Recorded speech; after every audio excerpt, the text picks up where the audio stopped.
Perfect. Yeah, that's a long chord, so if you want to.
All right, let's go ahead and gather up. And we got ready for our next presentation. So let's give Dr. Donald Warne and Allison Kelliher a big round of applause. Welcome. That wasn't a very big round of applause. That was kind of smaller. But that's all right. Welcome. Thanks. Here's good. Pass it back. Here's an extra one.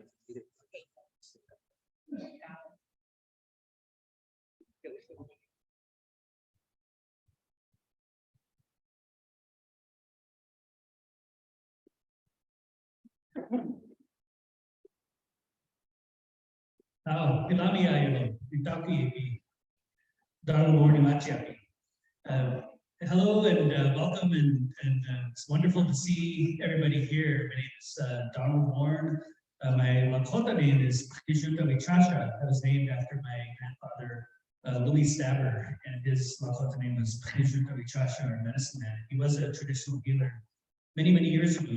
And I'm very honored to be here, very humbled to be here, and to listen to all the wonderful, knowledgeable speakers yesterday, and then to hear from Mr.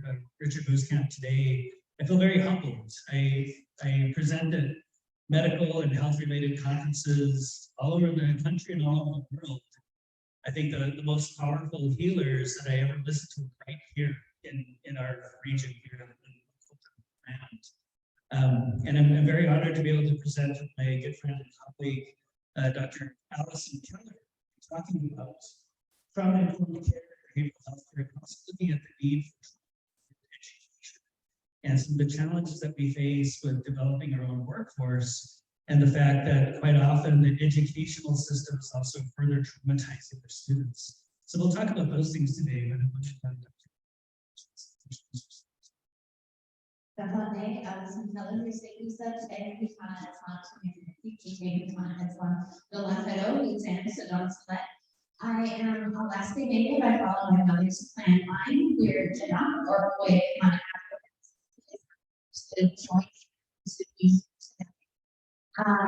I'm trained as a family physician. I'm also trained as an integrated holistic physician, and to have been trained by others in my family to respond from the Athabascan or Denmark way from the Athabascan perspective. I also grew up in Nome, Alaska, in Inuit country, and I have Inupiaq brothers and sisters, and my name is Inupiaq, so I was named Nosiak Kazanok, the little flower from 29 in Alaska.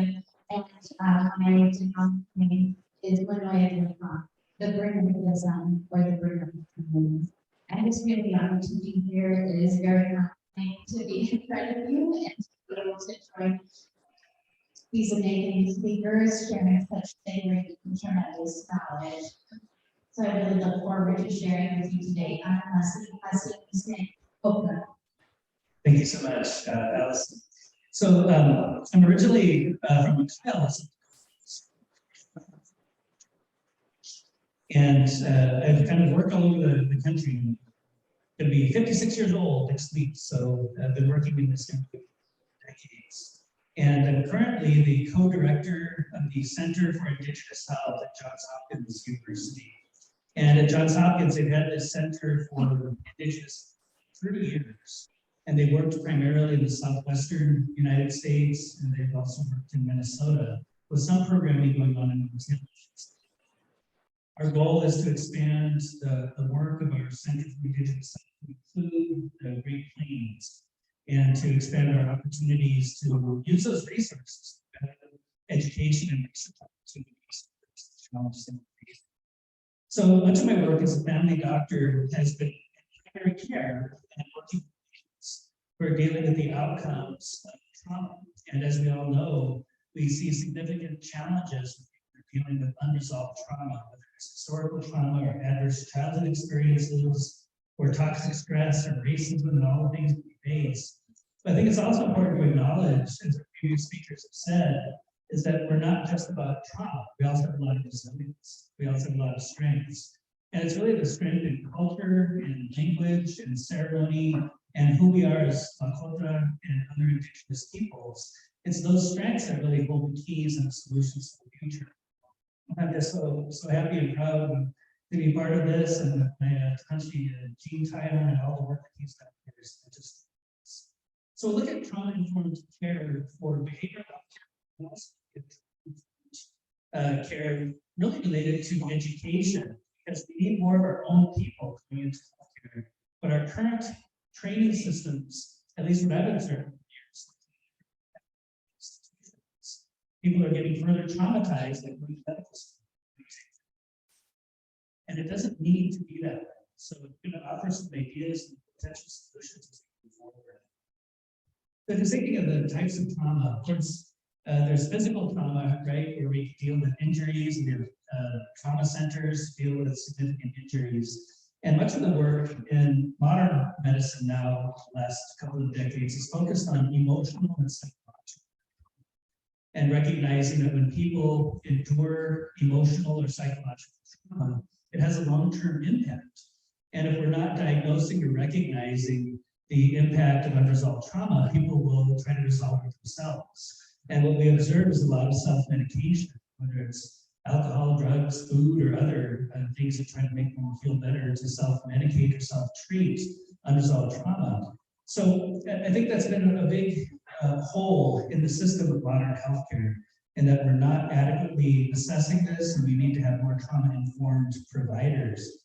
But one of the challenges that I've seen, because I'm an educator at a medical school and I work in public health schools, is that quite often the non-Indigenous peoples don't really understand or respect the impact of historical trauma. They don't have a feel for it. And in truth, we need more of our own people at the front lines of addressing these challenges. We need more of our own doctors and nurses and behavioral health providers and addiction counselors and psychologists, and really the whole gamut. We need our own people going into these fields, because I think we have a better understanding and better feel for what our people are dealing with and going through. So in terms of different types of psychological and emotional trauma, it can be one-time events. I mean, quite often when people are dealing with an injury, a physical injury, we can see a lot of emotional and psychological impact from that. We also see issues related to poverty and violence that's really, unfortunately, common and prevalent in a lot of communities.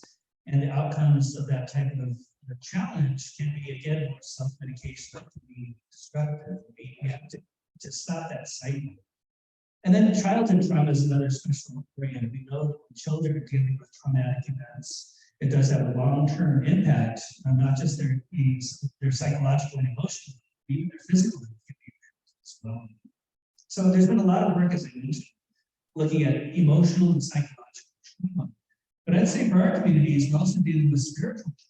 When we look at the loss of language, loss of culture, loss of ceremony, and we're so fortunate in Lakota to have such strong leaders in our traditional ways, and we still have our ceremonies and our language, which are really powerful tools. But what I've seen working around the US and working in other nations, a lot of Indigenous peoples have lost those things. It's very hard to recover when we can have that strength of spiritual connection and ceremony. And again, that's why I just love what's going on here. Why I looked at it and looking at incorporating ceremony as part of the solution, because that is absolutely what we need. So really pleased to see what's happening. So again, think about the types of trauma. It affects us holistically, right? Medicine wheel or sacred food dimensions of who we are as theoites. We have a spiritual component, mental component, physical component, and emotional component to it. And we can suffer injury in many of those arenas. And again, that's, I think, why we have such challenges related to mental health and addictions. We're trying to self-medicate when we really need a ceremony. What we really need is culture. What we really need is language. And what we really need is our old way of doing things. And the challenge that I see is that the modern medical system is not well equipped to deal with these things. In medicine, we're taught how to prescribe medications. But the answers and the solutions to our challenges are not going to be solved through the pharmacy, right? We're not going to be able to prescribe medications to get out of these challenges. It might be a part of the solution, but it doesn't encompass everything. So we have to take a step back as health systems, and I'd say also as health educators and educational systems. We need to recognize that the way of doing things that might work in the system is not necessarily going to work in our, right? We have to recapture this and claim it for ourselves and do it in a meaningful and effective way. So when we think about just the lower 48 states here in the US and the tremendous loss of land and territory, that's not just a physical impact, because of course we see loss of food systems, we see loss of traditional foods, and but also that deep-rooted spiritual connectedness to land, to place, sacred sites, and how many of those sites have been desecrated. that has an impact on us, not just physically, but also spiritually. So again, part of our solution does include addressing physical health. We have to look at the impact on mental health. So in the last decade or two, whatever, stress and historical trauma, and really looking at how historical trauma makes. And I would say we can't separate mental health and physical health in modern medicine. That one of the chronic disease challenges is addiction. We need to look at it. We need to look at addiction as a chronic disease that needs to be addressed from that perspective. And unfortunately, what I've seen in my own practice, again, I'm a family doctor, I've worked in a number of different settings in healthcare.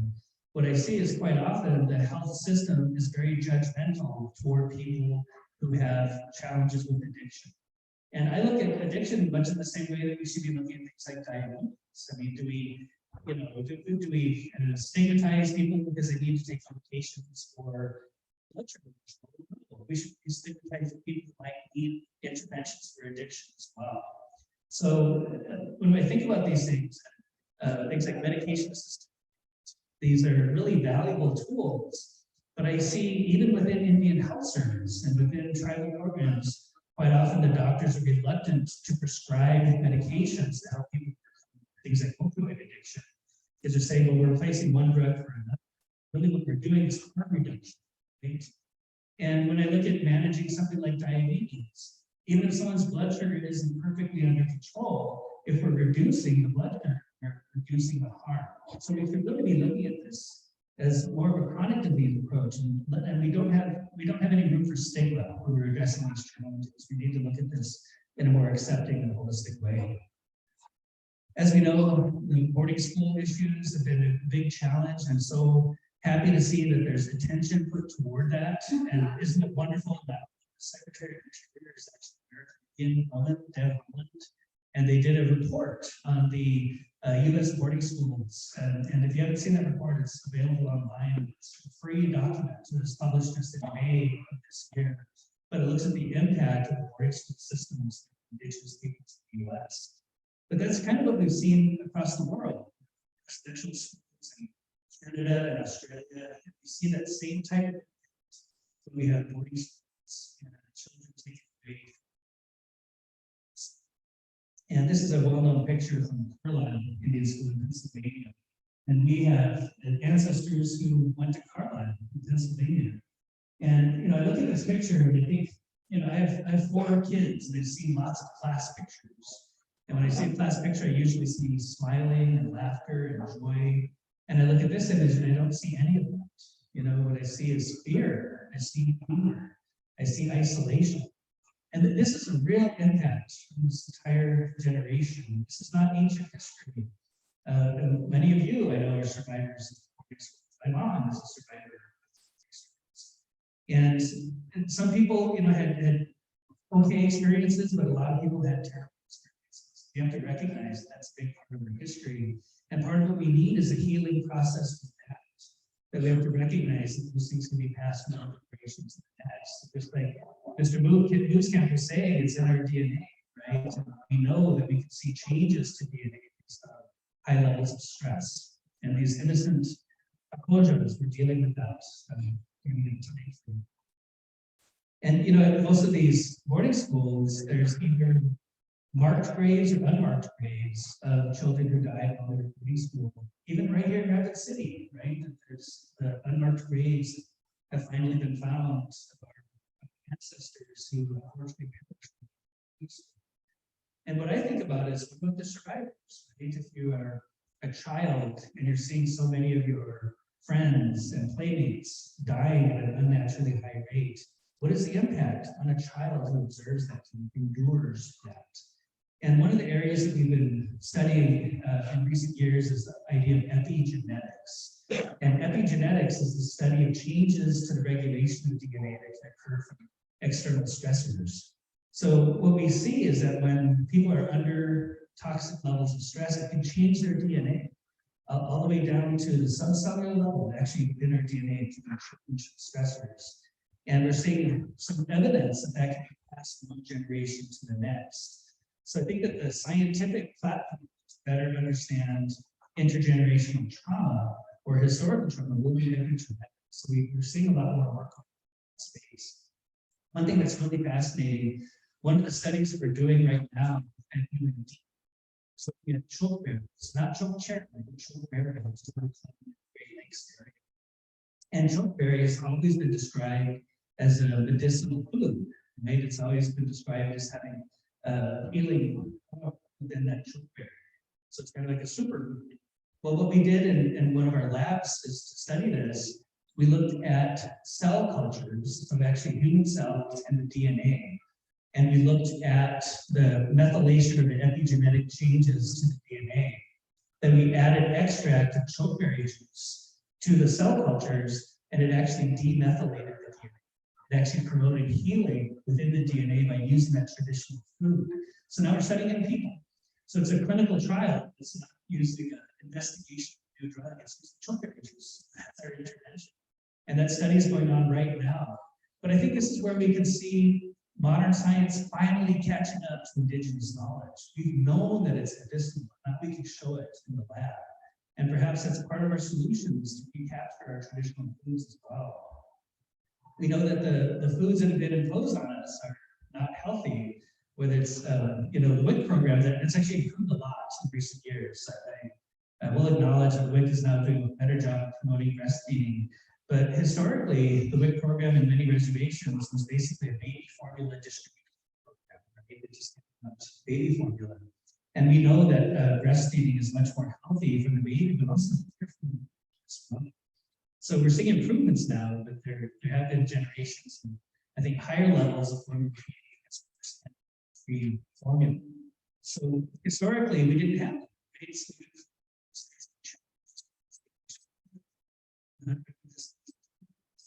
But historically, we have letters, right? We would share breast milk. We would help each other's communities and making sure that each baby has adequate. But with a program like WIC and handing out free formula, we've seen some damage, unfortunately, as a result. Then, of course, the commodity foods, right? FDR, food distribution program on Indian reservations. What's interesting is that when we think about traditional foods, a lot of times we think of fried bread. We got our bread, we love our fried bread, right? It tastes so good, but it's not our traditional food, right? It's actually people doing the best that they can with their commodities, things like flour and vegetables. But historically, our food were whole foods and organic foods and medicinal foods. And that's, I think, part of what we need to recapture is getting back to this.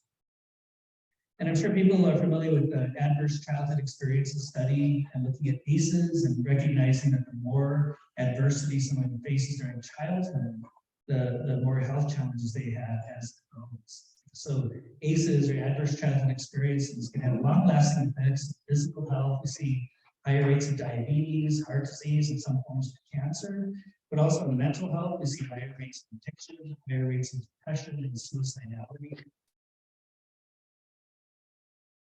But also even in life intention, when there's more adversity in childhood, we see lower graduation rates. So one area where we need to intervene is to break that cycle of trauma and to try to ensure that our beautiful Takojas today are not facing that same type of adversity. This pyramid is actually from the CDC, and this is from the National Center for Injury Prevention. And it used to be that at the base of the pyramid was adverse childhood experiences. What they recognize now, and this is formally through the federal government, through the CDC, is that adverse childhood experiences quite often are influenced by the local conditions and the social conditions in a community, which is influenced by historical trauma. So I'm just so happy with my colleagues at the CDC recognizing that historical trauma can lead to the social conditions in a community that put children at higher risk for adversity. And then we see adversity during childhood when the baby, their child is still developing. We can see challenges in neurological development, social development and impairment.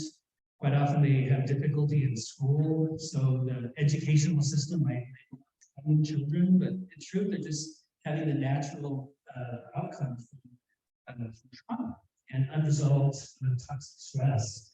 And then we see health risk behaviors, early onset of disease, and early death. And when we look at some of the disparities we're dealing with, it's basically the same disparities that we see with average childhood experiences.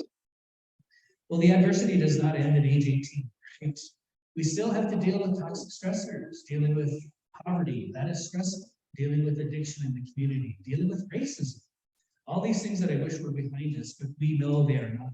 And I think in many ways, right here is the epicenter for many of these challenges, which is why it's so important to have programs like having our traditional healers be a part of this. Having events like this where we can talk about these things and recognizing that there's a pattern of challenges, but there's a lot of that to do. So what I'll do is hand it off to my colleague, Dr. Kelliher. So we'll talk about trauma-informed care, impact of trauma, and then we'll talk a little bit more about education. Thanks.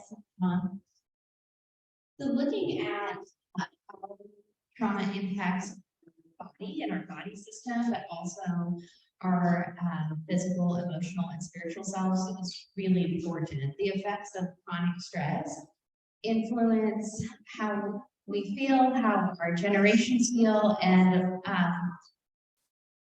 also tremendously influences our ability to make good decisions.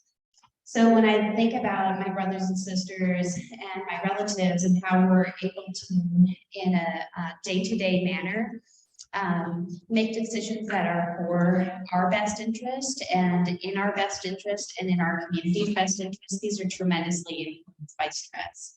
So when we're in balance, we're able to turn off our stressors and our stress hormones. And when we're chronically stressed, we have these hormones and chemicals circulating in our body system, and the switch stays on. So we stay stressed even when we're sleeping and even when we're eating, and we're not able to digest as well or think as well or function as well as individuals or as communities. And in my practice as a traditional healer and also as a family doctor, I find it really important to think about the body's energy field. And this is something that a lot of doctors don't necessarily consider, but we as Native people very much understand energy, right? Someone who walks in with a stressed out energy can influence all of us. Someone who's chronically stressed can influence every one of us. And the opposite is also true. Someone who is in balance and sharing good energy and positive energy, of course, this is relevant in ceremony in particular, can influence all of us. So when I was taught by my teachers, particularly Rita Blumenstein, she would talk a lot about the energies and how that is what connects us to the sky and star people, and also that is what connects us across the universe to everyone in existence.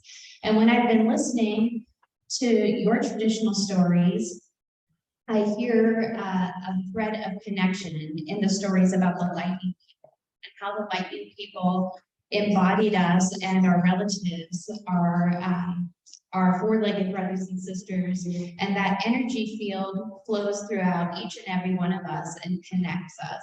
And that's something that's neglected a lot by modern Western medicine, but actually it's being studied in the fields of physics, and in holistic and integrated medicine, we very much understand that this is important. So I wanted to give you an idea of an illustration of the energy body. This is also referred to as the subtle body. And this is what some healers can see and many of us can manipulate. So we can work on the body's energy field to help to heal it, to help to mend it, to help to bring it into balance. And there are several different layers of the energy field. Lower in the body, in the pelvis, those types of energy fields have a lower sound that they're healed by, like a really low sound. And that relates to me a lot to the drum, to the connecting to the earth sounds. And then also in our songs and in our practices, we have higher sounds too, right? That bring us into balance, like those kind of higher sounds, and everything in between is also important for healing. And this is so relevant to our languages, to our dances, to our practices that incorporate a variety of sounds, a variety of movements that help us to move through energy injuries. There's also another concept that I want to just share around how Indigenous peoples recognize that there are two main body energy fields, the brain or mind energy and the heart energy, and those energies are best when they're synchronized and when they're in coherence. So there's a company called Heart that I wrote down here, or a concept called biofeedback, where science has shown that you can create balance between the mind and the heart energies, and that in fact helps us to heal. And this is what all of our mindfulness-based traditional practices bring into balance, is a balance of the mind and the heart, bodies, and energies. The other concept that is important around the body's energy field is that it's important that it flows. Some people say it flows from top to bottom, but as a healer, it's important that my energy field is not blocked so that I can witness and process without blockages that influence that person that I'm working with. So this idea is called being neutral. So if I have a really strong feeling, even if it's a good positive feeling, that can cause a blockage within my energy field. So I have to, as a healer or as someone who is trying to facilitate healing or balance in others, I must be mindful to not have too strong of feelings for too long. Otherwise, that will influence my energy fields and others. So another way to put this is to not take things too personally. And also, if I have a strong feeling, to realize that I can maintain or come back to neutral. The way that I was taught to do that is to be on the earth, to wash my hands in water or snow, or to see a horizon. So I bring my altar, I bring my healing with me, inside me, in just the imagery that I could have, imagining a horizon to bring me back to neutral. That's especially helpful when you yourself have experienced trauma, and when we're witnessing others who are sharing their trauma experience. It's easy to relive that trauma rather than witnessing it or visiting it as a story. So maintaining a neutral energy field is really important in healing. So when we're in that state of chronic stress, we call that a state of hyperarousal, where our heart tends to beat at the same rate continuously, and we feel like we're in a fight, flight, or freeze mode. So some people deal with stress by getting really angry, right? You know, those folks in our family or loved ones, or folks maybe in this room say, oh, when we're stressed, we really want to eat that stuff, really bad. Or sometimes you want to just leave and just get out of there and be done with stuff. I'm out of here, and just check out. That's a normal response to chronic stress. Another less understood response to stress is breathing. So then this is how I deal with stress. Sometimes I just don't want to do anything, and I just absolutely freeze, right? And that's how I was taught in my family. That's how you survive, is you just hunker down. And I learned that transgenerationally from our experience of trauma in my family.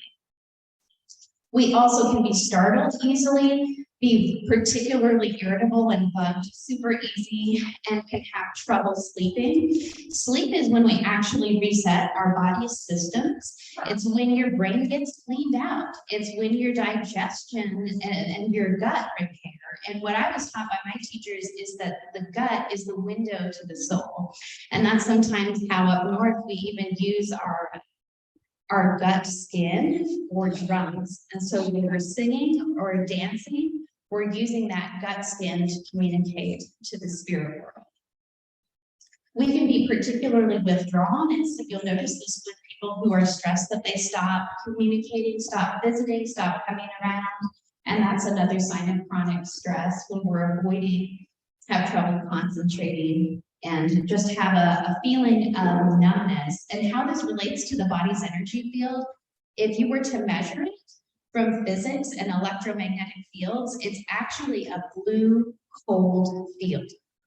So it's, the energy isn't moving. And this is the body pattern that we see in folks who are depressed, is a really cold body energy field, whereas somebody who's angry will have a lot of red or heat, especially up in their head region. So what is trauma-informed care? According to SAMHSA, we have to understand that trauma is very common, particularly with Indigenous peoples, and recognize that trauma impacts individuals in a transgenerational way. It's not just one person, because we're so interconnected. And then we have to take that knowledge and put it into practice and really be able to listen. One of my first lessons was being able to listen from my heart. So I trained from traditional healing, walking on backs when I was around 4, and also started to listen from my heart because my brother had a very strong speech impediment. And so I had to listen from my heart to what he was wanting. And that was one of the best trainings that I could have experienced from my early life, to not only listen to what people were trying to say with their words, but to listen from your heart. And that's a really important part of trauma-informed care. And to actively resist re-traumatization, to me, what that means is to not blame people for feeling some way, and to allow them to have their own individualized feelings, to tell their story without judgment, and to allow them to weave their own healing story. Because a lot of times we're telling our story so that we can experience acceptance, and then move through it to a new type of story. So nearly all of us have that relationship with difficulty and adversity, and that connects us across Indigenous communities. There's this concept of how internalized our stressors can become. So through the process of colonization, we've experienced a lot of external oppression. You can't do this, you can't do that, you can't be yourselves until 1978. You can finally have your ceremonies again, thank goodness. But in the meantime, a lot of those pressures became internalized inside of our bodies. And actually, when we were forced to believe that the other ways were true, that the Washichu, Tanek, that outside external way was the way. Let me just switch this here. Well, I think it's anything. Then we have internal oppression. And that can actually act as lateral violence and come out, that it comes out sideways, where we treat each other some way. And I think this is super important in Indian country, because it's so buggy to us when you try to do good things and you try to help, and then sometimes our families or our communities or other people in our environment treat us some way. And this is what explains that, this concept of lateral violence, and that all of that oppression over years manifests as us being and treating each other some way. So, so we're violent towards each other, we're violent towards our peers. And that's when those of us that have been oppressed become oppressors. And this is a well-documented phenomenon. It's a well-documented thing that happens in all marginalized peoples across the globe. So I just wanted to bring awareness. I mentioned that things are very common as far as violence. So up to 80% of Indigenous people have suffered from violence. Particularly, we have high rates of psychological harm from our partners and physical harm from our partners. And that also includes stalking. And what I want to highlight here is that women and men both share a story, and we talk to others about our experiences.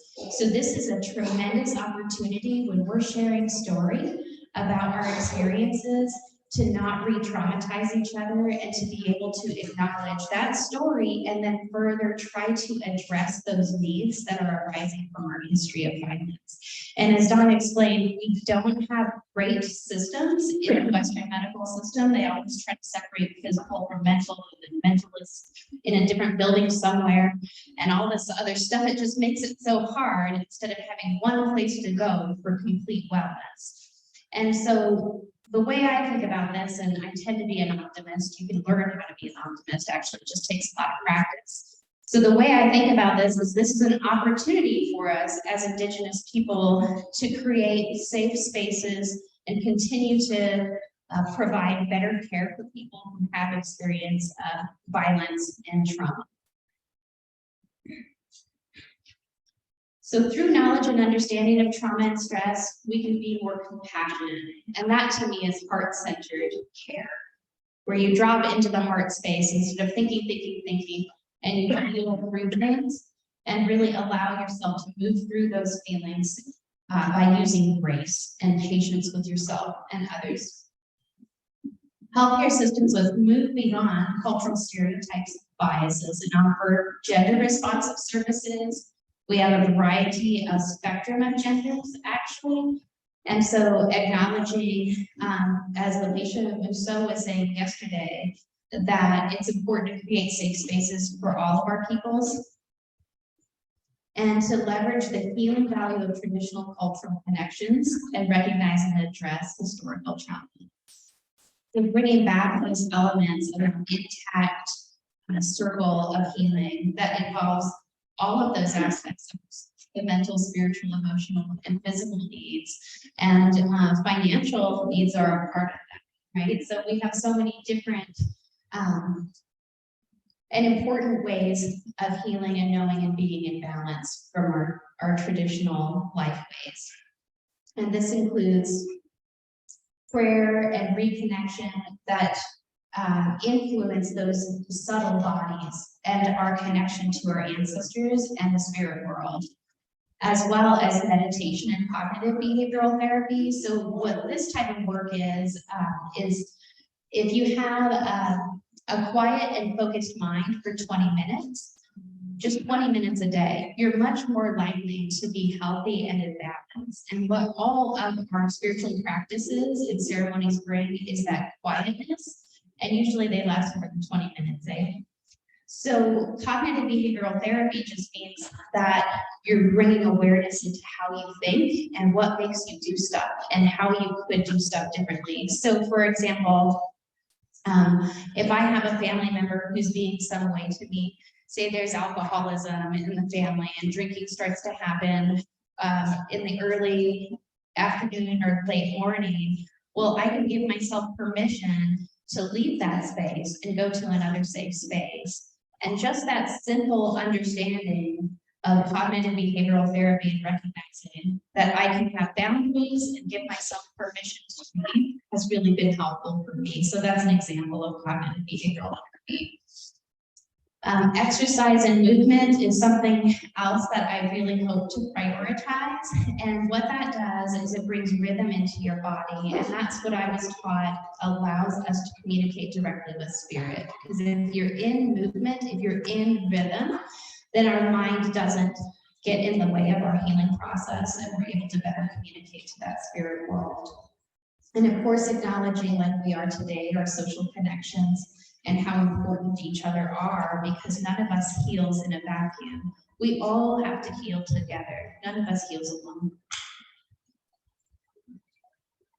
Keeping these in mind as we're in recovery and as we acknowledge our brothers and sisters who are struggling with substances is extremely important. So as a family doctor and an integrated and holistic doc, I would bring in concepts of traditional healing to help our brothers and sisters. So first of all, using an awareness of words, and that words can be helpful or harmful. And when it comes to addressing addiction, we are people with addiction, not addicts. We are people who struggle from alcoholism, not alcoholics. We're people who have diabetes, not diabetics. And that's kind of the newer way that causes less shame and helps us to get a healthier distance so that we're not identifying as an alcoholic or an addict, but rather a person who has these specific challenges. Another way it was explained to me is that we'll bond with whatever we can because we're social beings. And so if we're feeling really isolated, we're going to bond with those things that we have access to. And sometimes that might be the spirit in alcohol or the powerful spirit in opiates. Up to 30% of people who try opiates become addicted. It's a very, very common and high risk problem. And so understanding these things can be really, really helpful. So just a juxtaposition here, looking at the impacts of colonization in this term of the impacts of decolonization. So how can we remember and reinvigorate our traditions? So some of the impacts of colonization include shame and self-harm, and we see this in our families today. But how can we decolonize that? Well, perhaps as we're doing, we can become aware of our strengths and highlight that resilience. So in my tribe, we have 3 different clans. We have the beauty clan, that's the sky clan, the caribou people, and they're balanced by the king salmon clan, the water people, and that's the resiliency clan. And that's balanced by the strength or the bear clan. So we need all 3 of those to be in balance. Other impacts of colonization include oppressive and dominant behaviors. This can be seen in abuse or patriarchy, feeling like the power of men in our societies is more powerful than feminine power. And obviously that's not a traditional life way, as we've talked about today. And the other thing that really influences us is thinking that people are more important than nature. And we've seen this throughout I think the development in the United States, like looking at just what's happened to the land and not letting it be in its natural state. So how can we continue to revitalize our lands, our spaces, and our languages? Those would be the impacts of decolonization. Also, reliving toxic experiences and feelings is actually an impact of colonization, and the spirit can get stuck in this in a cycle of remembering and retelling that story, and it actually becomes a neurological circuit, right? So that what the brain does often, it gets better at. And if we think about bum things often, guess what? We're going to think about bum things more and more. So, so this is why ceremony and other processes that interrupt that are important. So visiting traumatic experiences and healing story rather than reliving that. And how it was told to me by my teacher, Fran Miller, is that when you see or think of someone who is from our past that has passed on, that we go to their gravesite, that we honor that in our minds, but we don't have to relive that over and over again. And we create a process for ourselves to let go. Also keeping in mind that dreams can be helpful to resolve our mood. And I just wanted to mention that often people who have PTSD, which I feel many of us suffer from because of our intergenerational trauma, that dreams can actually be healing. And in some recent studies, we see that people who have powerful dreams are more likely to resolve their mood disorders and their post-traumatic stress. And I think sometimes we think of those dreams as being haunting or maybe not medicine, but they are medicine. So we have materialism as an impact of colonization. So not valuing intact ecosystems, our water systems, our fresh air as having monetary value, right? So instead we value other stuffs like, oh geez, gold right? That's really valuable to some folks.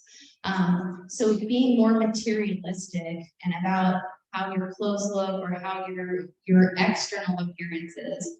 And that extractive economy is so powerful and has influenced all of us. But what I see from decolonizing is that we come back into a spiritual economy where we're more balanced and value our intact earth and how it is really important for us to have those natural elements intact for us to be well and whole. And in the future, and maybe even soon, we can have medicine provided for us and with us and by us. So when we look at who's providing healthcare right now, it's not American Indian or Alaska Native people. So there's not a whole lot of us that are. When we look at how many American Indian and Alaska Native people there are in our country, we're about 9 million people, or 3% of the population. And as far as how many of us are practicing doctors, there's only 0.5, like a 0.5% of us. So we need more of us for sure. And it'd be good if we, thank you.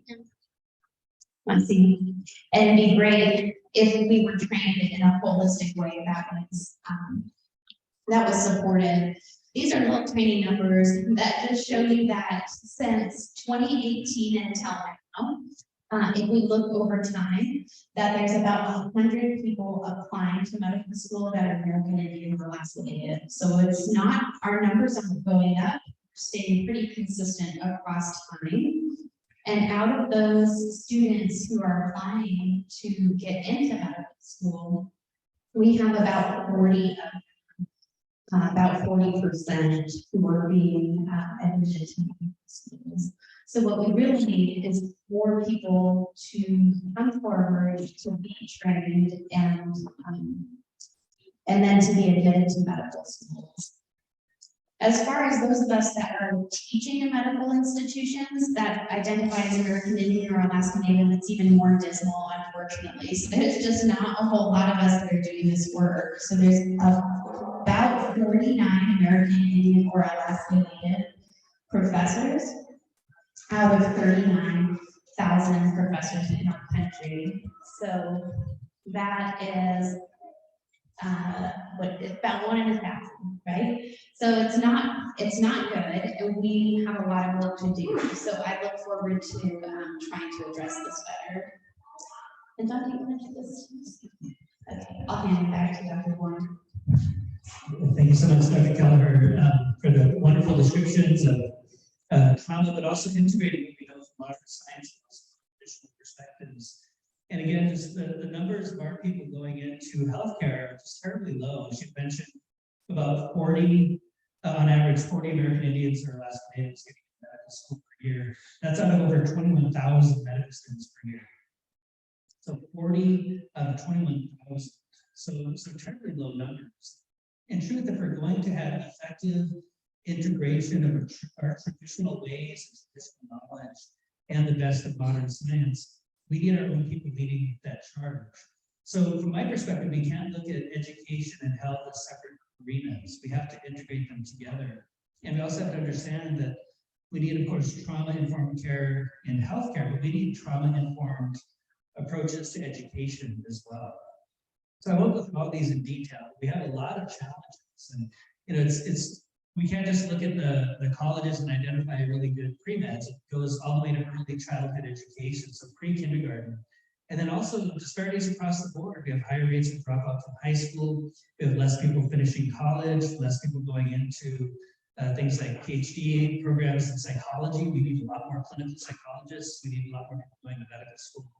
And then also the postgraduate training. And when I think about our own experience going into medicine and into residency, it's an incredibly traumatic experience. And it's almost as though the current medical training system takes pride in making it as traumatizing as possible. And when I think about our people, if you're a culturally connected Indigenous person, you likely have historical trauma already, or you have your own personal experiences. So it doesn't make any sense to me that our training systems for the next generation of healers are further traumatizing our people. And I see that all the time. One of my roles at UND is I was director of the INDEC program, Indians into Medicine, for a number of years. And our programs are just not well designed to be nurturing. And it doesn't make any sense to traumatize the next generation of healers. So we need to fix that. Another challenge is that few role models in health sciences higher education. As was mentioned, we're about 0.5% of physicians, even though we're about 3% of the US population. But we also have to recognize that we have a lot of contributions to modern science. There's been a lack of respect for indigenous healing systems. When we look at our own botanical medicines, and we've used willow bark tea for thousands of years as a medicinal tea. And that's actually where aspirin came from, this willow bark. So aspirin was a traditional medicine until Bayer discovered it, right? And then now it's a modern medicine, but it's our way. Also, the whole field of osteopathic medicine, you may have heard of Theo's, Doctor of Osteopathy. The grandfather of osteopathic medicine is A.T. Still. There's a whole osteopathic medical school named after him. But he learned osteopathic medicine from the Shawnee and Oto Indians he grew up with. So the entire field of osteopathic medicine is actually traditional medicine, but it's in many ways been co-opted by the modern system. So we just have to recognize we have our own ways of doing things. We also have tremendous contributions to modern medicine. So we have to think of this in a more intelligent way. And I love this image, looking at equality and equity. And we can think of equality as everyone getting the same package of services, like Medicaid. So when we see that for Medicaid, I've worked in other states where we try to incorporate what's happening here with OLO, like incorporating ceremony into a recovery program. Well, in Medicaid programs, they'll say, well, we can't offer that to one population unless we can offer it to everybody. And if we can't offer it to everybody, then we'll offer it to nobody. That's equality, but it's not equity. Under equity, we recognize that one size does not fit all. And that for some populations, we need different types of interventions. We have different histories, different cultures, different language, different belief systems. So to assume that one package of services is going to meet everyone's needs is just not intelligent. We have to focus on equity and look at outcomes and recognize that some people and some populations need unique services that not everyone else needs. And that's our circumstance. The problem is all of these systems are being led by non-Indigenous people. Don't really understand these things. They don't really understand us. So again, with this imagery, I really like it. You can see the guy on the left, you can think of the package of services as the guy on the left didn't need it, the serving one ended up pretty well, the guy on the right is still served. But we need to look at outcomes, recognize that some populations, including ours, might need unique interventions. So we can think of that as a package of medical services or healthcare programs, but we can also think of it as a curriculum, right? A curriculum in a medical school is a one-size-fits-all approach as well. And I think that if we're going to be effective healers, we need to recognize we need to incorporate traditional healing if we're ever going to achieve equity in patients. So I've been trying this image for a number of years, and a couple of years ago, someone sent me a picture that I think is just brilliant. And the question is, why is that fence there in the first place? Nice. Right? Do we need the package of services to overcome the barrier? Or do we just need to get rid of the barriers? And I would put forth that one of the big barriers we have is that we are depending on the non-Indian world for our education in medicine and many of the health sciences. We do a great job of nursing and psychology. We have a full gamut of health professions education that's controlled by us and for us. So that's part of what we want to think about. We need to think of Indigenous health as an academic discipline. One of the things we've done at UND is we established the world's first PhD in Indigenous health. I'm very happy to report we have several Lakotas who are in that program, PhD in Indigenous health. And we actually have, in our first 3 cohorts of students, we have 50 people in the Indigenous health PhD program. And at Johns Hopkins, we're starting a doctorate of public health with an Indigenous health concentration. So you get a doctorate of public health focused on Indigenous health. So these things need to be expanded into other universities. We also have to recognize that Indigenous medicine is a clinical science, right? That we understand what we're doing. And when we think about what Dr. Kelliher was talking about and recognizing the need to integrate our traditional ways of knowing. There's science behind that. It's not just theoretical, it's not just metaphysical, it is real science that's at the root of our healing systems. And we can do that through studying epigenetics and other types of science, but we just need to recognize that it is a clinical science. And what if one day in the future, you could do a residency program in traditional indigenous medicine, right? So you're not just a family doctor or an internal medicine doctor, but you have a formal training in indigenous medicine. And then finally, what I'd love to, we're just about done with our presentation, but love to hear your thoughts on this. We need an American Indian School of Health Sciences that's controlled by us, that's led by us, that is taught by us. Because again, I think we have enough empirical evidence to show that the current system of the non-Indian world is not meeting our needs. So maybe it's time to think about how to change that. There's a model to do this. If you look at the historically Black colleges and universities, there's actually 105 HBCUs. And within the HBCUs, again, historically Black colleges and universities, they have 5 medical schools. 5 medical schools within their own system. So here's a map of the tribal colleges and universities across the country, and here's a map of the tribal medical schools. Every last one of them, right there. Right? Does it have to be that way? Absolutely not. We can change this if we choose to. Why not dream big? Think of an American Indian School of Health Sciences, ASHS, right? And what if you had an American Indian School of Health Sciences that had a Department of Traditional Medicine? And people like Richard Bootcamp and Rick Two Dogs could be on faculty teaching traditional medicine to our next generation of healers. Why is it that we're traumatizing our students in the medical education process? You know, one of our big challenges is that we have a time-bound curriculum for medical school, time-bound curriculum for master's degrees and PhDs in clinical psychology. And I was asked, you know, for medical training, what's magical about 4 years? Why do we force every student to fit within that time-bound education that is part of colonization? That's a European idea. It's not our idea. It should be competency-based education, not time-bound education. To become a traditional healer, it might take 4 years. It might take 20 years. Who cares? As long as ultimately you're working toward that and eventually you're providing good services to our people. We could be taking these things out. And there's so many other things that could be decolonized. And we need more medical training, naturopathic medicine training, nursing. I think we're doing a good job at the tribal colleges. And certainly here at SDSU, there's really good nursing training programs. But we also need all the therapies, physical therapy, occupational therapy, speech therapy. We need clinical psychology, really the whole gamut. And why not learn this together? You know, what I've observed in my own experience, I've worked in a number of academic institutions. You know, we'll have the pharmacists, the nurses, and the medical students.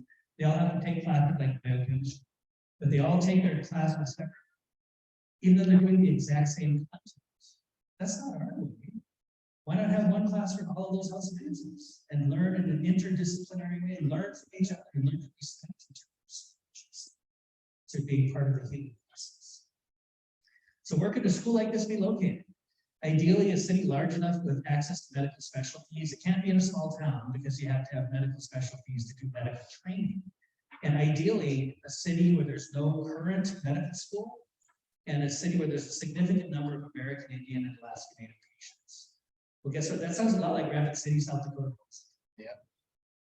Places where this could be, Rapid City, South Dakota, working with their West River tribes.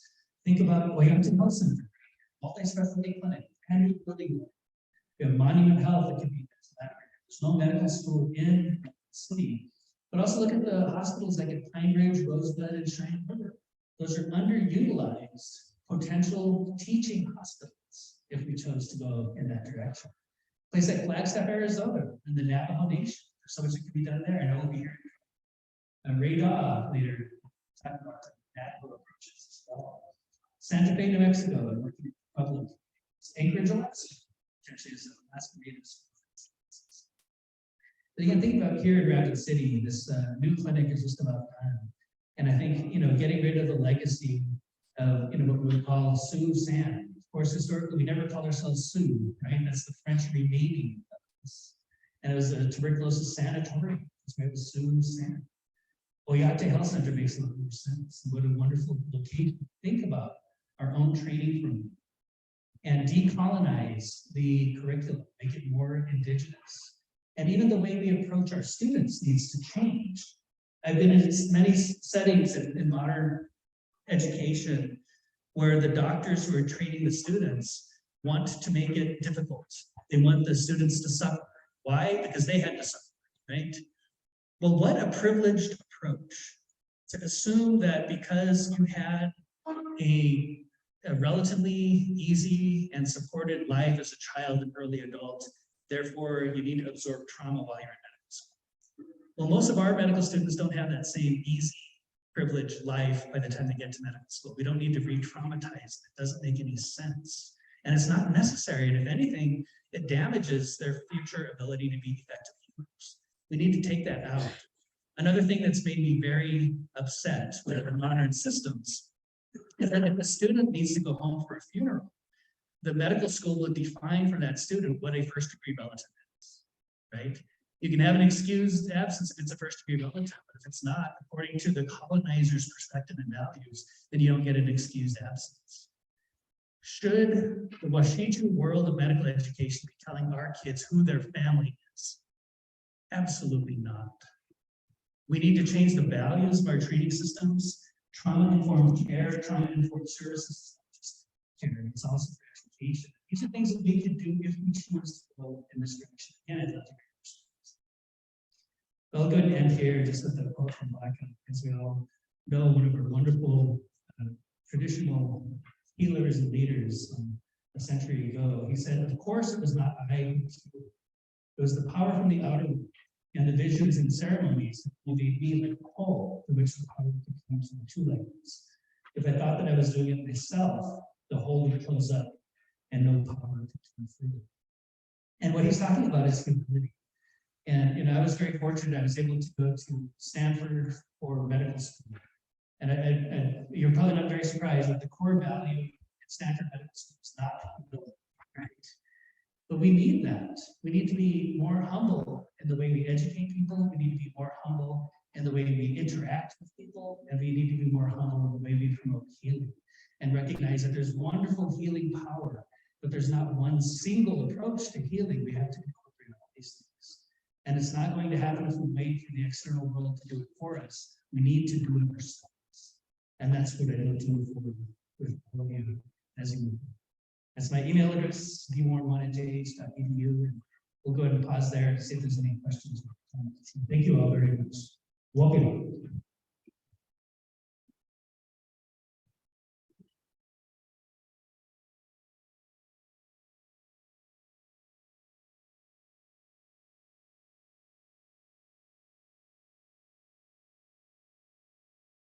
I want to say thank you for that presentation. Is your clinic or you guys perspective? So the question is our clinic utilizing Indigenous practices and perspectives, as I heard it? And the short answer is yes. I've been in practice for about 18 years, and my practice has incorporated traditional ways, but finding a place to support that kind of practice is tricky. And that's why we need to make more spaces where it is safe. So here's an example. It's hard to do traditional medicine and relevant healthcare in 10 or 20-minute visits.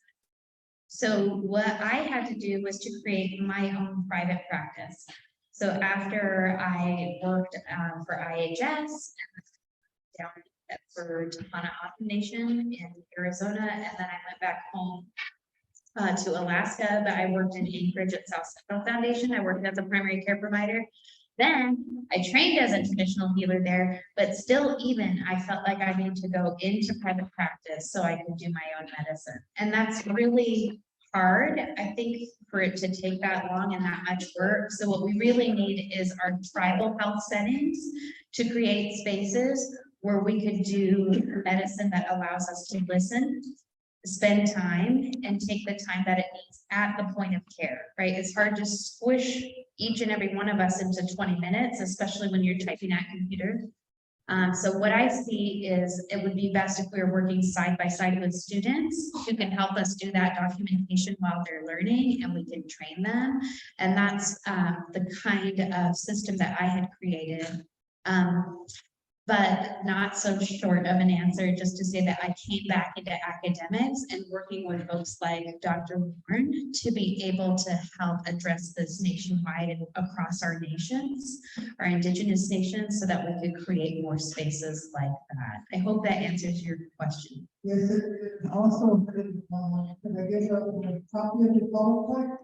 Very informative. Sure, sure thing. Thank you. Yeah. Yeah, we're happy to share that for anybody who wants a copy of it. Through well over the I just say when I was a full-time clinician, this is now more than 20 years ago, I was also working in Arizona with the Gila River Indian community, and what was wonderful there is there were 5 or 6 traditional healers that I would work with, and if I needed to refer someone to a cardiologist, I could do that, but I also knew that we needed to. So it can be incorporated and integrated. But what I've seen just in my own experience, the places that do it most effectively are run by tribes, not IHS. When it's IHS running it, it's much more challenging under federal control. Whereas under tribal control, we can do this if we choose to. There's good examples. Any other questions or comments? Or rumors? A rumor.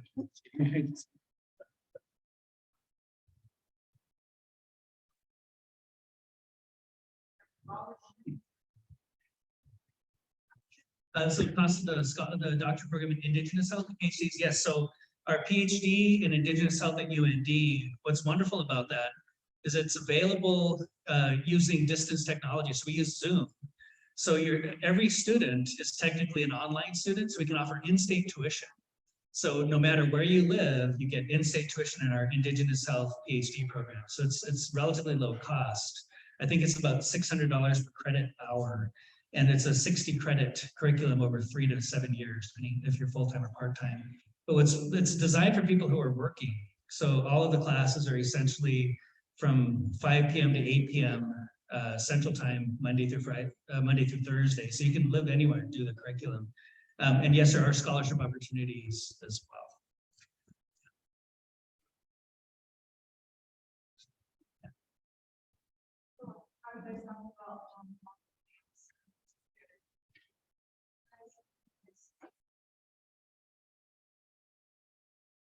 Wonderful questions. The question is, looking at all of these things working together, how do we incorporate the arts? And that's absolutely vital.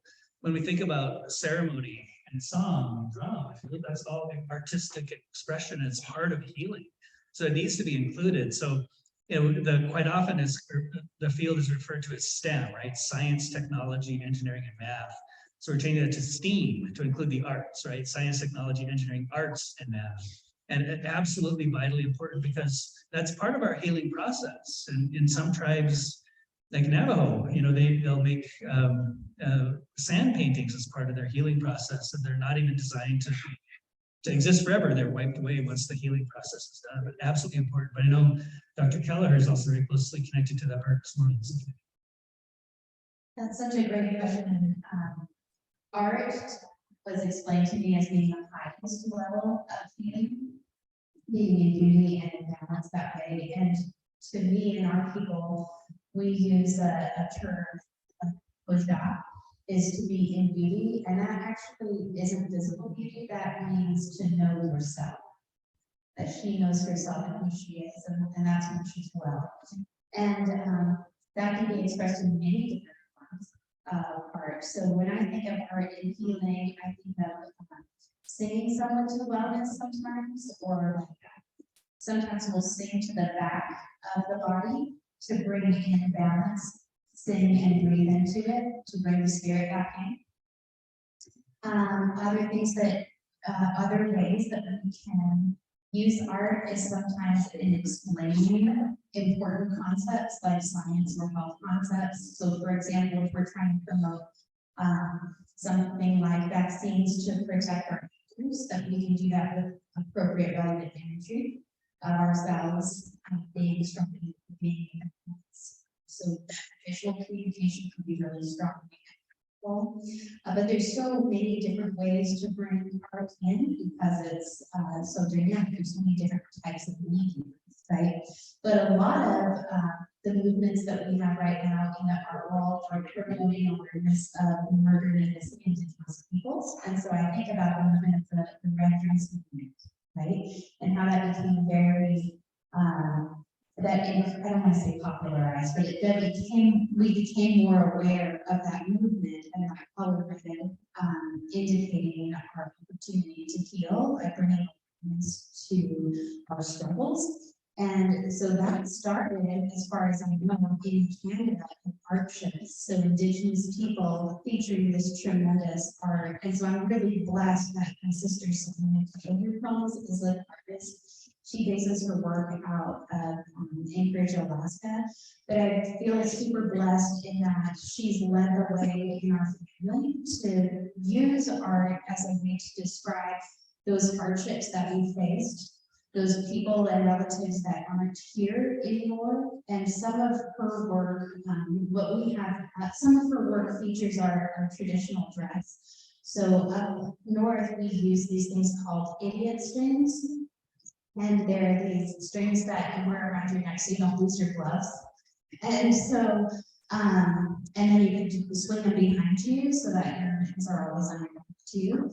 And so what her work is featuring is those, like a series of those mitten strings hanging in a space so that we're honoring those ancestors and others who are spiritually still present, but maybe physically missing. So there's so many different ways that we can acknowledge that is and important. It's really important we incorporate that type of expression into our healing individually and as communities. There's another question? Yeah. Yes.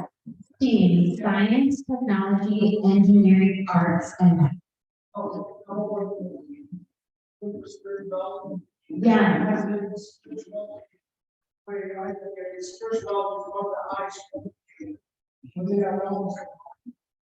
Mine, bosses follow mine, behaviors follow mine,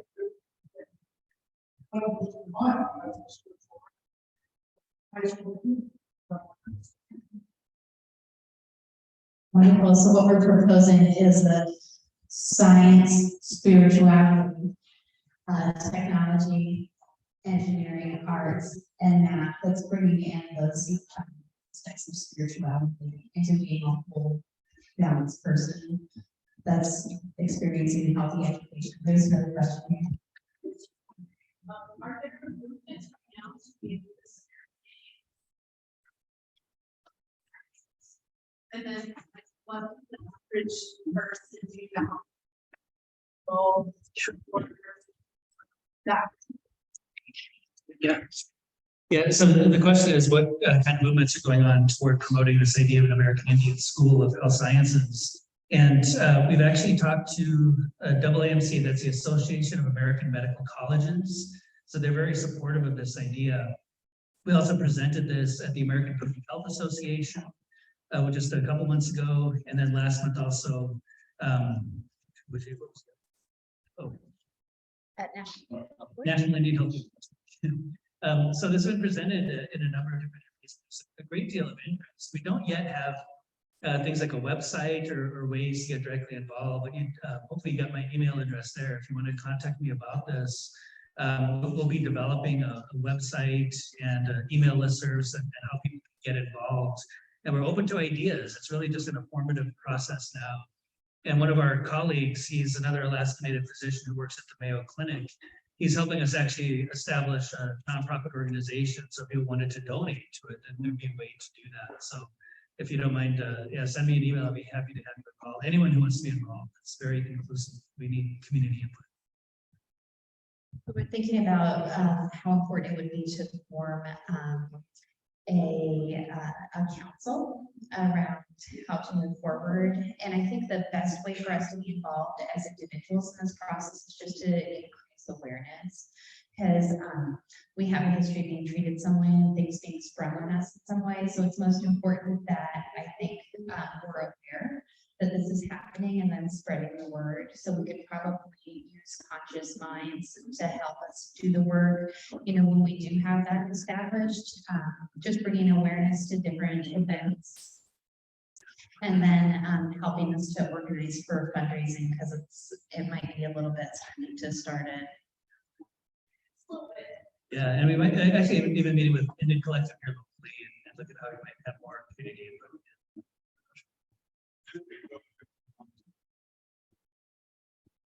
One of the things that I really noticed,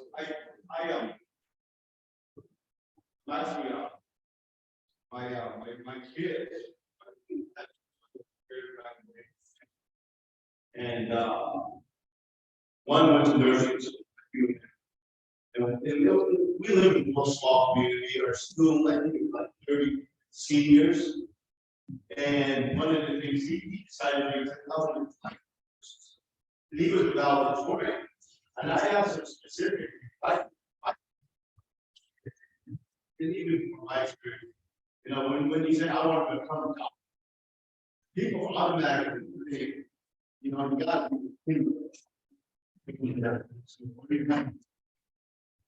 yeah, and I think it scares a lot of that machine. You know, I'm not smart enough. I'm like something like that. It's just a comment that I think when we say you're going to nursing school, it really and I don't know how to change that. You know, it's just like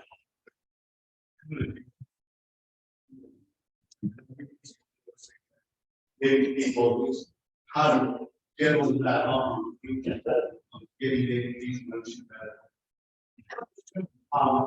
Because Yeah, I appreciate the comment, and it's absolutely true. I think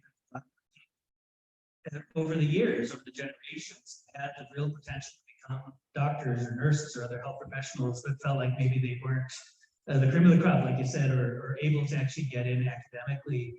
And that needs to change. We need to have more role models, more people actually in the elementary school saying you can do this, and people who are coming from our communities and actually serving as role models for young people. And that's why it's got to be pre-kindergarten all the way through postdoctoral, that we can't just look at the colleges and universities to find the best pre-meds. It has to start much, much earlier than that. That's why I think having something like an American Indian School of Health Sciences, we have to have those pathways programs to encourage kids from very early age that this is something that you can do if you choose to. Really good comment. There's another question there. Oh, I was thinking.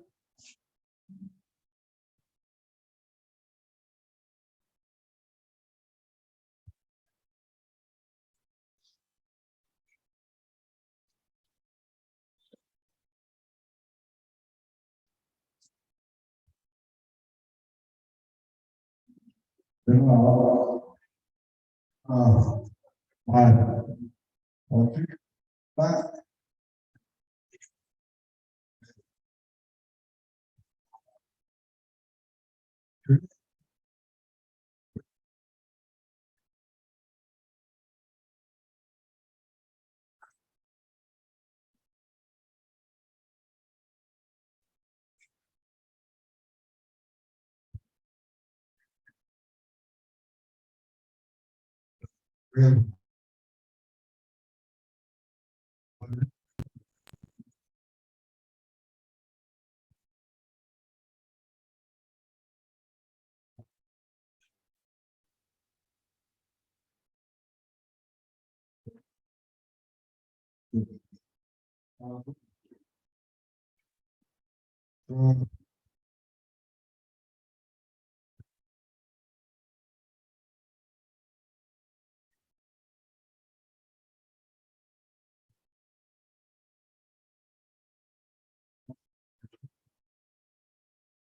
today, they don't exist. And that's good. We have to know. La copa, way, la copa,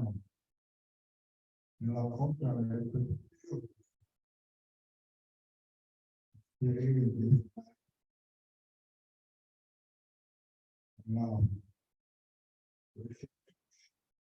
Okay. Yeah.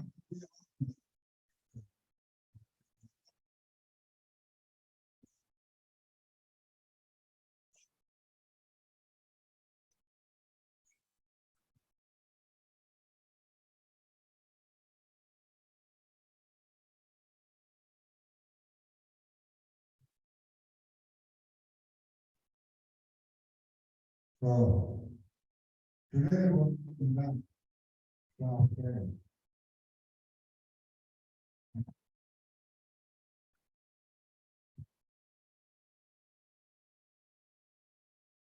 Yeah.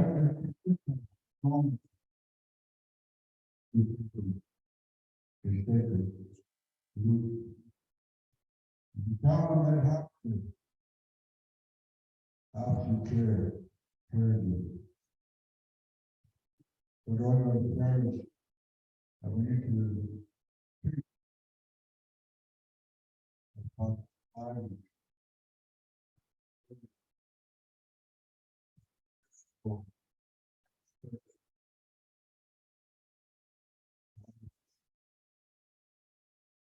Now, except.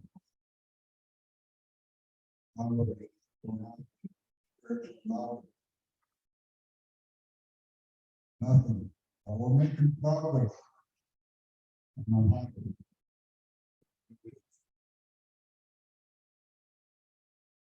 There. You need to never go. Oh, God,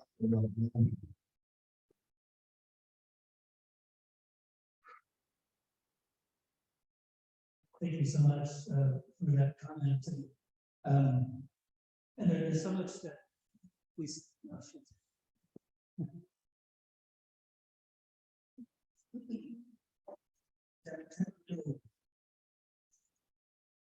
And that's what I really believe needs to be incorporated in our training for medical students, nursing students, psychology students. Everyone needs to learn those things too. And when I look at medical curriculum, we spend so much time learning the basic sciences that is information that never applies to actual healing. You know, that we need to incorporate ceremony and spirituality, and we need to incorporate our ways of knowing, our ways of healing for the next generation of healers to be more effective. It's amazing to me that we have to learn in medical school all these things about biochemistry, molecular biology. As a physician, I never use that knowledge clinically, but we don't require things in trauma-informed care. We require a real understanding the role of spirituality in health. That's something we had our own school that we can incorporate departing from traditional medicine and have our own medicine people out there. Our next generation. I just wanted to mention another couple of projects that will help for next generation trained in the healing arts. And there's this national initiative called I-Heart, Indigenous Healers and Educators Task Force. And we're starting a webinar that gives students access to all the training programs in the Northern Great Plains so that students can access that kind of knowledge for where they can train. And so in Navajo country, we'll be rolling out some more projects. There's also several Navajo physicians, I think with Grants White, Lizzie Gay, Lori also Allboard, and others. And in collaboration with Mayo Clinic, we're going to be writing children's books to feature some of these teachers to help address the need. But I also want to say that it's not necessarily ever too late, and that sometimes our way to medicine isn't a straight line. So it can be a wandering mark. And real life experience is super important in becoming, in pursuing the healing arts. So, so just a couple of ideas. I think the hardest thing in training medicine is that you have to leave home. And so the closer that we can train our healers at home, I think the better. Messy, what we like. I know we're right at lunchtime here, so we're really good at that. Welcome, Lena, welcome.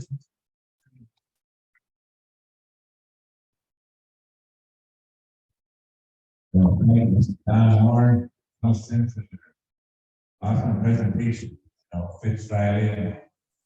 Here in our discussion here of collaboration. Nancy here. Here's some excellent words and stuff on, right now we're going to the doctor. Went on with this, I really fill us up with.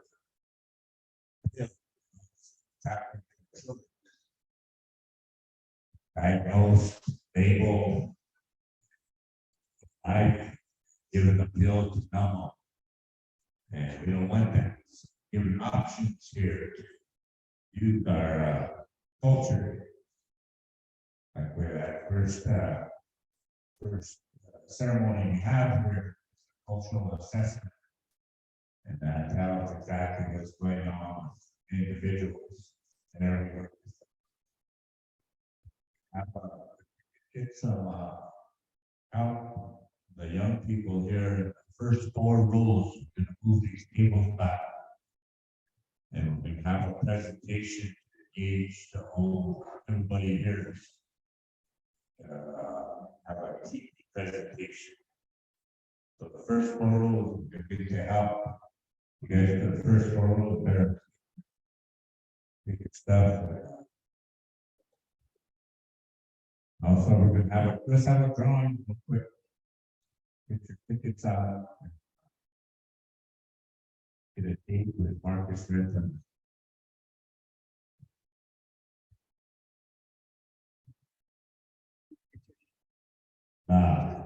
Better not.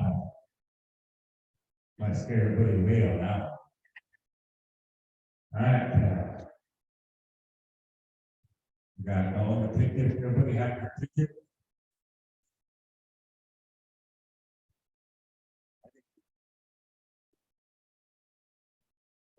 Ready. Okay, ticket number 9913974.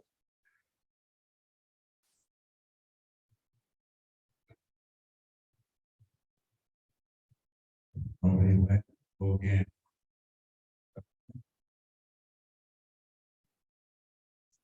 Got a winner. All right, they must have headed out. No name. One more ticket.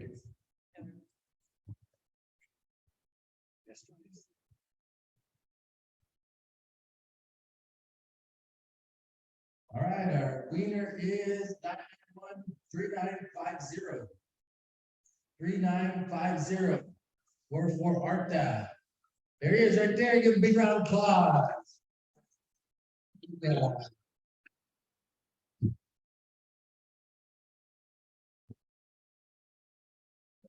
Double check. You're not 5-0, so winner chicken dinner. Right. Yeah, you can tell he's a good grass dancer. Look how he walks. Kind of pigeon toed up. Yeah, good grass dancer. All right, next one, come up, probably walk like a bull rider. Yeah, 9913943. 3943. BR 549. There is a winner right there. All right, look at that bull rider. Hey. Yeah. Right.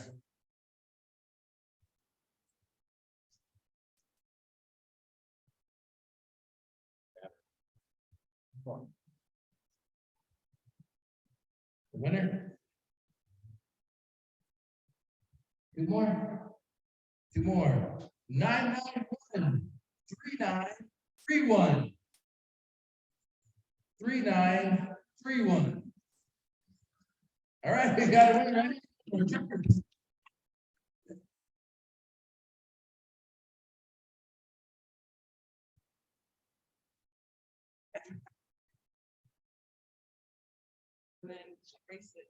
All right, this is for a bracelet. Winning number is 991-3944. 3944. All right, here. Yeah. Brand new bracelet. All right.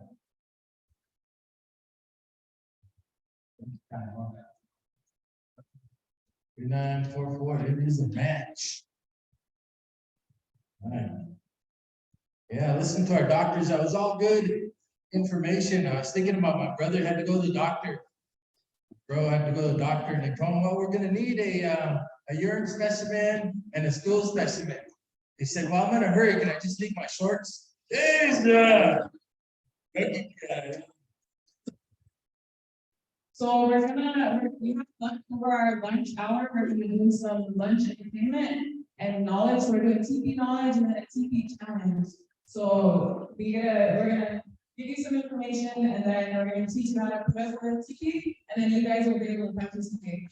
So I think this is my next. So we get started on the presentations, the food's not ready just yet. And then when the food is ready, we can break tea, but please stay for the TP challenge. We have cute little 8-footer TPs that you guys get to put them together.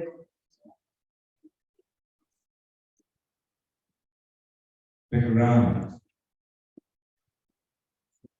Dr. Warne was do the rodeo really.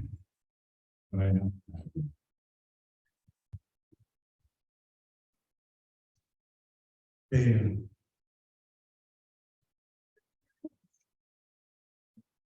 Thank everybody for a good morning we had here. Good, excellent presentation. Cultural approach to eating. Wow, that's.